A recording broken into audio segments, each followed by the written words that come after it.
This image, taken on June 13, 1936, shows a pivotal moment unfolding at the Blohm plus Voss shipyard in Hamburg, as workers from the company gathered around to watch the launch of a new naval vessel for the German military during World War II. At this event, the Führer Adolf Hitler was in attendance. In a sea of raised arms doing the infamous Nazi salute, one figure stood resolute. An act of defiance that would most definitely bring a heinous punishment if noticed. This image bewildered onlookers for generations. Who is this man, and why would he risk retribution, especially from people as vicious and unforgiving as the Nazi Party? I mean, it is pretty evident from the man's body language he didn't just forget to hail Hitler. This courageous shipyard worker's name was August Landmesser, and his act of defiance was actually born out of love.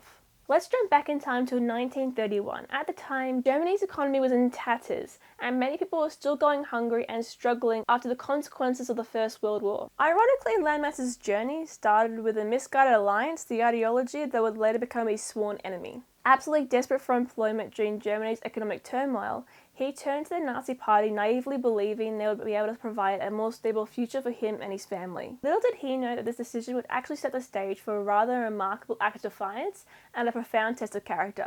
Only 3 years later, he would meet his forbidden love, a Jewish woman named Irma Eckler. Just 1 year later, they would actually get engaged. Because of this, Landmesser was expelled from the Nazi Party. In 1935, the happily betrothed couple were registered to be married in Hamburg, but only 1 month later the Nuremberg laws were enacted, making their union illegal. These draconian laws not only prohibited him from marrying Irma Eckler, but also stripped her of her fundamental human rights just for being a Jewish woman. Just a few months later, they had their beautiful baby girl named Ingrid, and only a little while after that was a now infamous photo taken at the German shipyard where August worked. They were acquitted on May 27, 1938 due to lack of evidence. But I'm afraid this isn't a love story with a happy ending.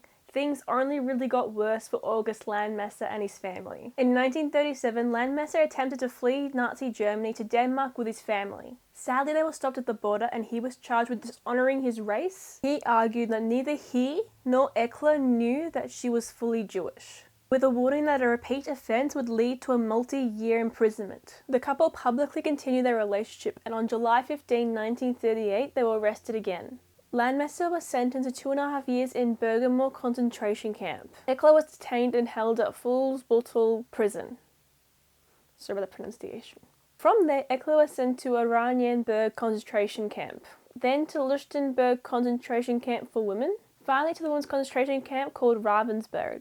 A few letters from Irma Eckler were received until January 1942. It was believed she was taken to Bernburg Euthanasia Center in February 1942, where she was among the 14,000 that were sadly murdered within its walls. In the course of post-war documentation, in 1949 she was pronounced legally dead on April 28, 1942. For Landmesser, when his time in the concentration camp finally came to an end, he was enlisted into a penal battalion and ordered to fight in Croatia against the Allies. These were incredibly poorly armed and poorly trained units assembled from German prisoners, and was forced to fight for Germany in was often considered suicide missions. After fighting for a while in Croatia, he was declared killed in action on October 17, 1944, and like Eckler was declared legally dead in 1949. When it comes to the children, initially they were both sent to a city orphanage, and Ingrid was eventually allowed to live with a maternal grandmother, while Irene was sent to live with foster parents in 1941. After the passing of her grandmother in 1953, Ingrid was also sent to live with foster parents. The marriage of August Landmesser and Irma Eckler were finally recognized by the Senate of Hamburg in 1951. In the autumn of that year, Ingrid took on the last name Landmesser,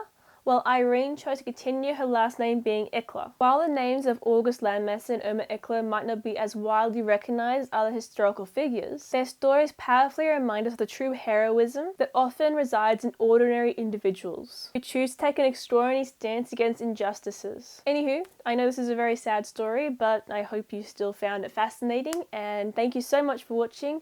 Please like, comment, and subscribe, and I hope you enjoyed, and have a good rest of your day. Thank you.